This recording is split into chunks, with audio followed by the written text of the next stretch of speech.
onye ihi egbe m isi afọ nke eji nnukwu egbe ma wee malụ.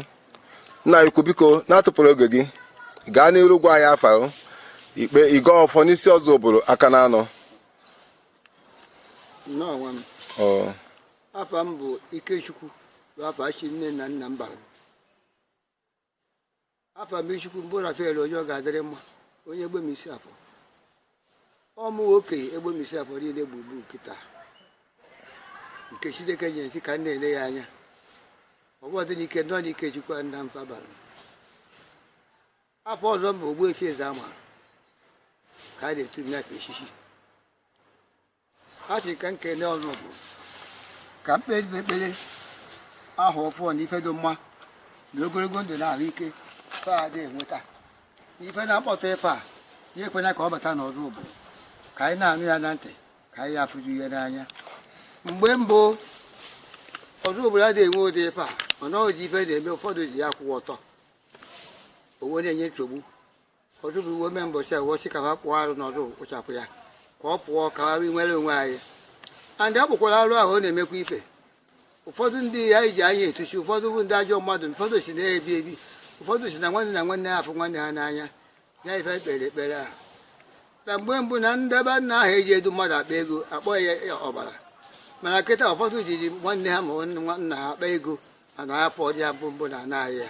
Ya ka anyị na-ekpe ekpere Chineke do wepụrụ ọzọ obodo ife ọjọọ niile ndị a ka anyị nweta ife ọma anyị chọrọ na ana nke be anyị site n'ahụ nka anyị batara ebe aba ahụ ọfụọ ka ọ dịrị anyị mma site afa Kraịst wee nwe anyị.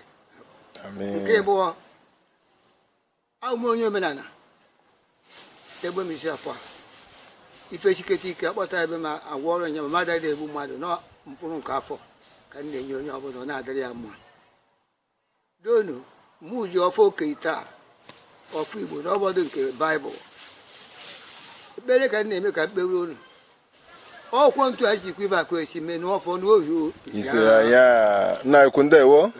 Anyị ekene gị maka ekpere afọ 2020 ikpere anyị ịgọrọ n'isi ọzọ obodo aka na anọ. Anyị ga-abịa binye ka anyị lawa maka na ụzọ eteka, mana anyị ga-agba mbọ na-eme ka anyị na-abịarute gị nso dịka anyị chọpụtagoworo na-ebu onye omenala.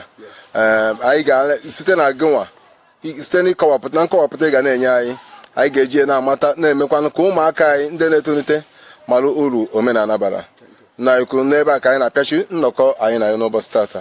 Ndewo, Anakpu TV na-ekene gị. Ndewo.